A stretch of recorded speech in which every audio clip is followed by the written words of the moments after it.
নই না এখন পর্যন্ত। তুমি যে ক্রিমিনালি বুদ্ধিটা চালাইতেছো, যে চালটা চালাইতেছো, ওগুলো রিফাত জানে।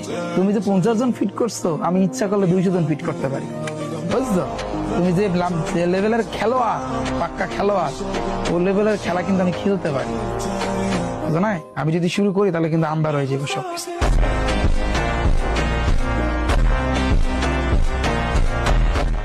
কোথায় হবে একটা পাতার ভিতরে কিন্তু মাথায় রাখবা ক্লোরোফিল টিস্যু থাকে। কি থাকে? ক্লোরোফিল বা টিস্যু। এটা আমি তোমাদের সাথে ষষ্ঠ একটা স্মার্ট বোর্ড কিনলাম, কথা বলতে পারলাম সুন্দরভাবে, এর থেকে বিজনেসে নেমে গেলাম। এটা যদি হয় মূলনীতি সবার, হ্যাঁ, তাহলে আসলে স্টুডেন্টদের ক্ষতি হয়। আর আমরা যারা সিনিয়র আছি, এইসব ব্যাপারে যদি কথা না বলি তাহলে কারা বলবে? এই দায়িত্ববোধ থেকেই আসলে এই কয়েকটা কথা বলা। তো রিসেন্ট তোমরা সবাই জানো যে ভাইরাল হয়েছে একটা টিচার ভুল পড়ানোর কারণে, এবং এমন কিছু জিনিস ভুল পড়াইছে যেগুলো আসলে চোখে লাগার মতো, যেগুলোকে আমরা আসলে বেসিক জিরো লেভেল এগুলো বলে থাকি। তো ওই ছোট ভাইকে একটাই উপদেশ থাকবে, ওকে পার্সোনালি আসলে চিনি না, কিন্তু তারপরও আমি অনেক সিনিয়র, অনেক দেখলে বাচ্চা মনে হলো আমি বহুত সিনিয়র। তো আমি একটা জিনিসই বলবো, ধরো এই রাতের বেলা যখন ভিডিও রেকর্ড করতে বসি, আমার আল্লাহর মতে সব বই মোটামুটি মুখস্থ, 17 বছর ধরে পড়াচ্ছি তো মুখস্থ আছে। কিন্তু তারপরও একটা যদি শর্ট ভিডিও বায়োলজি আমি রেকর্ড করি, তাহলে এতগুলো বই আমি পড়ি। বাস্তব কথা, আমি ওই টপিকটা সবগুলো বই আগে পড়ি, জানলেও সেটা পড়ি, যাতে আমার নিজের অজান্তে কোনো কিছু পড়ানোর সময় ভুল না হয়ে যায়। তারপরে ভুল হয় এবং সেটা আমরা স্বীকার করি যে এটা বলতে ভুল হয়েছে বা এটা ভুল শিখাইছি।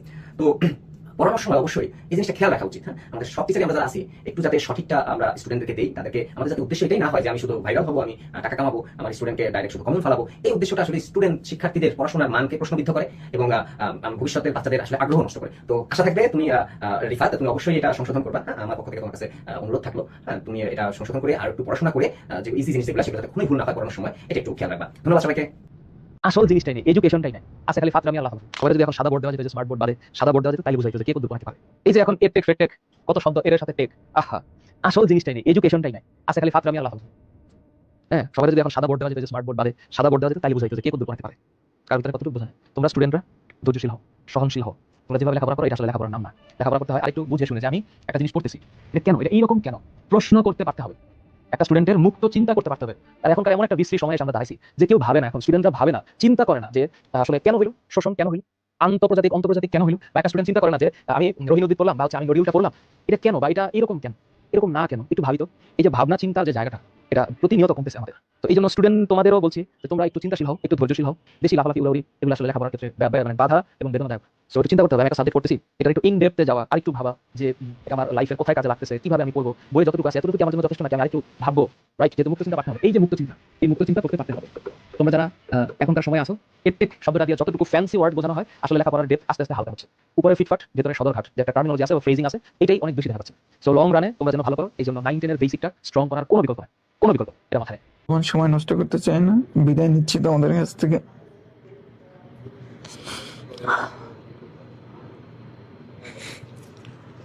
তোমরা ক্লাসটা দেখো, এটাই। এবং ইন্টারমিডিয়েটে আমি ইংরেজি আইসিটি পড়াবো, তাও কবে শুরু করতে পারি তাও আসলে আমি জানি না। সবাই যে পরিবার আমাকে ট্রোল করতেছে, কবে পারি আমি জানি না। আমার আইসিটি ক্লাস আছে আমার ইউটিউবে, আমি নতুন করে দিতে চাইছিলাম আইসিটি, কিন্তু যা হচ্ছে এখন বর্তমানে আমি জানি না কি হয় সামনে। তোমরা এটা দেখতেছো, তো এটা অনুরোধ করবো, ভাইকে বলে যাইও না, এটাই শেষ তোমাদের সাথে। অনেক কষ্ট দিয়েছে আমার, বিশেষ করে আমার প্রাইভেট ব্যাচে, ওদের ভালো করে আমি পড়াইতে পারি না।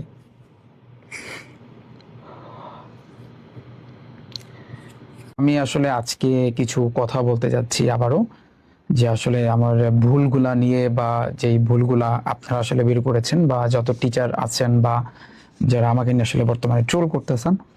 এবং এখানে আমি আগেও বলেছি যে আমি আসলে স্বীকার করছি যে আমি আসলে ভুল করেছি, এটা আমি আগেও বলেছি, এখনো আমি বলতেছি। এখন বিষয়টা হচ্ছে, আমি যদি বলি যে কেন আমি আসলে এত ভুল করলাম, কেন আমি বেসিকটাও তাও আমি জানি না, বা এরকম অনেক কথা উঠছে, যে বা কেন আমি প্রস্তুতি না নিয়ে হুটহাট করে ক্লাস আমি দিচ্ছি, বা অনেক কথা এখন বর্তমানে চলতেছে। আমি একটু ব্যাখ্যা দিব পুরো বিষয়টা। আমি জানি না যে হয়তো বা আপনাদের কাছে জিনিসটা হাস্যরসাত্মক হইতে পারে, এটা আপনাদের কাছে মনে হইতে পারে, কারণ আপনারা অনেক কিছু মনে করতে পারেন। তো প্রথম যে বিষয়টা হচ্ছে, আমি যদি গত 6 মাসের কথা যদি বলি, আমার একটু ফ্যামিলিগতভাবে একটু সমস্যা আছে। হ্যাঁ, এবং সমস্যা ছিল, পারিবারিকভাবে সমস্যা ছিল, এবং পারিবারিকভাবে আমি এতটাই ডিপ্রেশনের ভিতরে চলে গিয়েছিলাম যে আসলে আপনাদের আমি বুঝাইতে পারবো না যে আসলে কোথায় বা কোন লেভেল আমি চলে গেছিলাম। এটা আসলে আমার ব্যক্তিগত ব্যাপার বা পারিবারিকভাবে, তো এই জন্য আসলে এই জিনিসটা তো আমি আসলে আগে শেয়ার করি নাই। এবং আমার এমনও দিন গেছে, এমনও সময় গেছে যখন আমি আসলে ক্লাস নিছি, আমার এখনো স্পষ্ট মনে আছে, শুধু একদিন না বহুতবার, যে ক্লাস নিছি আর কান্না করছি, ক্লাস নিছি আর কান্না করছি, তাও বেশি দেন না, এই এই 1 মাস বা 1.5 মাস আগে। এখন বর্তমান যেই ক্লাসগুলা, আমার ম্যারাথন ক্লাসগুলা, বিশেষ করে ওই যে ফিজিক্সের যে ক্লাস বা কেমিস্ট্রির যে ক্লাস, আপনারা যে কিছু ভুল বের করছেন হায়ার ম্যাথের ক্ষেত্রে, তো ওই ক্লাসগুলো তখনকার নেওয়া। এবং অনেকে আবার একটা কথা বলছেন যে রেকর্ড ক্লাস নিলে তারপরও বানিয়ে হচ্ছে বই দেখে, মেইন বিষয় হচ্ছে এখানে আমি লাইভ নিয়েছিলাম, লাইব্রেরি ক্লাস, ম্যাক্সিমাম ক্লাস আছে লাইভ, তারপর সেগুলো কাইটা দেওয়া হয়েছে। তো মানে বিষয়টা হচ্ছে এরকম যে আমি যদি বলি যে আমি যখন আমার ওই যে খারাপ সময়টা যখন আসলে ছিল, তখন আমি আসলে নিজেকে কন্ট্রোল করে রাখতে পারি না। আমি যদি গত 1 বছর আগেও তো আমার ব্যাচ ছিল, তো তাদেরকে যেরকম পড়াইছি বা তাদের যেরকম পড়াইছি, এখন বর্তমান কেন আমার এত ভুল হয়েছে বা কেন আমি এত ভুল করছি, এর একটাই কারণ, মানুষ যখন আসলে ডিপ্রেশনের ভিতরে চলে যায় তখন আসলে তার সেন্স থাকে না। এটা আমি আসলে এই লাস্ট 6 মাস ধরে আমি এটা টের পাচ্ছি। যখন আমি আসলে ক্লাস নিছি, আমার নিজের আসলে মাঝে মধ্যে এমন হয়েছে যে আমি কি পড়াচ্ছি আমি নিজেও জানি না, এরকম হয়েছে। এখন আপনারা বলতে পারেন যে তাহলে তুমি এত ডিপ্রেশনের ভিতরে ক্লাস কেন নিছো, বা এরকম আপনারা বলতে পারেন। আমার প্রাইভেট ব্যাচে যারা শিক্ষার্থী ছিল ওদের আসলে আমি এবার ভালো মানে হচ্ছে সার্ভিস আমি দিতে পারি না, যা দেওয়ার কথা ছিল, বা ওদের যতটুকু এটাও আমি দিতে পারি না। এটা আমি ওদেরকে আমি বলছি, এটা আমি বলি, কারণ আমি লাস্ট 6 মাসে আমি এমন একটা সিচুয়েশনের ভিতরে ছিলাম যে আসলে আপনাদের আমি বুঝাইতে পারবো না। এবং আমার এখন স্পষ্ট মনে আছে যে ফিজিক্সের মানে হচ্ছে ওই যে ক্লাসগুলো যখন আমি নিছি, আমার মানে হচ্ছে চোখ দিয়া পানি পড়ছে। আর এমন একটা যে যখন লাইভ তো আমি নিছি আবার, তো তখন মানে হচ্ছে কান্না করছি, আবার এই একটু বসছি, তারপর আবার ক্লাস নেওয়া শুরু করছি। এবং এই যে বর্তমান যে ম্যারাথন ক্লাসগুলো, এগুলো এখনকার না, এগুলো আগের ক্লাস, এগুলা মানে হচ্ছে অনেক আগের ক্লাস, মানে হচ্ছে প্রায় 1 মাস বা 1.5 মাস আগের ক্লাস এগুলা। তো ম্যাক্সিমামই কিন্তু লাইভ ছিল।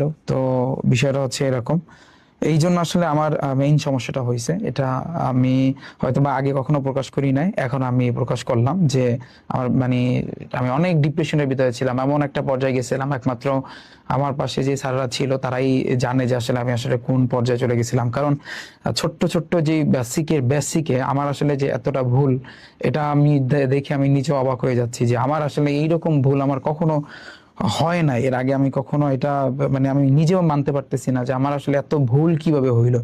হ্যাঁ, কারণ আমি যখন আমি ডিপ্রেশনে, মেইন কথা হচ্ছে আমি যখন ডিপ্রেশনে থাকি তখন আসলে যেই কাজটা আমি করি ওটা আসলে কি করি আমার ওটা অনেক সময় মাঝে মধ্যে খেয়াল থাকে না, মানে অন্যদিকে। কারণ ডিপ্রেশন জিনিসটা আসলে যারা পড়ছে তারাই একমাত্র জানে। তো যাই হোক, এখন অনেকে বলবে যে আবেগের কথা বলতে আসছে। ভাই আমি আসলে একটা কথা বলতে চাই, আবেগ না, বাস্তব কথা। এটা লাগলে আপনি একটু খোঁজ নিয়ে দেখতে পারেন। আমার আসলে এই লাস্ট 6 মাসে আমার ভিতর দিয়ে কি গেছে এটা আমি জানি, এছাড়া আসলে দুনিয়ার আসলে আর এখানে আমার সাথে যারা থাকে ওরা জানে যে আসলে আমার সাথে কি হয়েছিল। প্রত্যেকটা দিন আমি আসলে টর্চার থেকে শুরু করে আমি আসলে মানে এগুলো আসলে আপনাদের বুঝাইতে পারবো না। এবং ওইটার জন্য আসলে আমার এই বড় বড় ভুল বা এই ছোট ছোট যে ভুলগুলো এগুলো আসলে হয়েছে, এটা 1 নাম্বার পয়েন্ট। এখন তো এই কারণে মানে হচ্ছে অনেক বেশি ভুল হয়েছে, এই কারণে সবচেয়ে বেশি ভুল হয়েছে। আগেও আমার ভুল ছিল, আগের ক্লাসগুলো ভুল ছিল তো মোটামুটি। এবং তো আমি আসলে আন্তরিকভাবে দুঃখিত, সবার কাছে আমি আসলে ক্ষমা চাচ্ছি। বর্তমান এবং আগের সবকিছু মিলে আমি আপনাদের কাছে ক্ষমা চাই। মেইন যে বিষয়টা, যে ভুলগুলো আসলে ধরিয়ে দেওয়ার মতো তখন কেউ এরকম ছিল না, যে আসলে আমার ভুলগুলো যে ধরিয়ে দেবে এরকম আসলে কিন্তু কেউ এরকম ছিল না। তো এটা হচ্ছে বড় একটা সমস্যা। আর মানে আমি চেষ্টা করছি যে এত ডিপ্রেশনের ভিতরে হাসি খুশিভাবে ক্লাস নেওয়ার জন্য, এটা আমি সবসময় চেষ্টা করছি যে হাসি খুশিভাবে যেন ক্লাস নিতে পারি। মানে ডিপ্রেশন ছিল, তারপর আমি হাসি খুশিভাবে ক্লাসগুলো আমি নিয়েছি। তো আমি আন্তরিকভাবে দুঃখিত, আমি সবার কাছে আসলে ক্ষমা চাচ্ছি যে আমার আসলে বর্তমান যে ভুলগুলো যেগুলো আসলে ছিল এবং হচ্ছে আগেও ভুল ছিল ক্লাসের ভিতরে, এবং এগুলো আসলে যারা ধরিয়ে দিয়েছেন তাদেরকে আমি অসংখ্য ধন্যবাদ জানাই। কারণ এগুলো না ধরিয়ে দিলে তাহলে সেক্ষেত্রে হয়তো আমার ভুলগুলো শুরু করতে পারতাম না, এবং আমি ক্ষমা চাই, আমি আবার ক্ষমা চাচ্ছি। আর 2 নম্বর পয়েন্ট হচ্ছে, আমি আরেকটা আগে না আমি কিছু পারি না, আমি কিছু পারি না। এখানে অনেক টিচার আছেন আমার বিরুদ্ধে এরকম ডাইরেক্ট বলছেন যে ওর শিক্ষাগত যোগ্যতাটা কি, ওর কিছু আছে, ও কি খালি চিল্লাইতে পারে আর কি। হ্যাঁ ভাই, আমি বাস্তব মানি আমার শিক্ষাগত যোগ্যতা এতটুকু। আপনারা টপ লেভেলের, আপনারা বইতে পারেন, মেডিকেলে পারেন, কিন্তু আপনাদের কাছে আমার একটা ছোট্ট একটা প্রশ্ন। এসএসসি তে যখন পড়ছি, আমি তো গ্রাম অঞ্চলের একটা ছেলে, ধুইনসা মারে একটা ছেলে, খ্যাত দিয়ে